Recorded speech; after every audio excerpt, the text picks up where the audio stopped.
हम खबर से आपको आगाह करेंगे कि जनरल कासिम सुलेमानी के कत्ल के बाद पासदारान इंकलाब का पहला बयान सामने आ गया है। जी हां, हम खबर से आपको आगाह करें कि जनरल कासिम सुलेमानी की शहादत के बाद पासदारान इंकलाब का पहला बयान सामने आ गया है। ईरान के सुप्रीम कमांडर और सदर के बाद अब पासदारान इंकलाब के कमांडर ने भी अमेरिका को बदला लेने की धमकी दी है।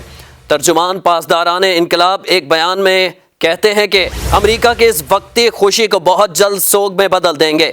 ईरानी पासदारान इंकलाब के तर्जुमान रमज़ान शरीफ ने भी अपने बयान में अमेरिका को सख्त वार्निंग देते हुए कहा है कि अमेरिकी हमले के बाद ताकत के एक नए बाब का आगाज होगा।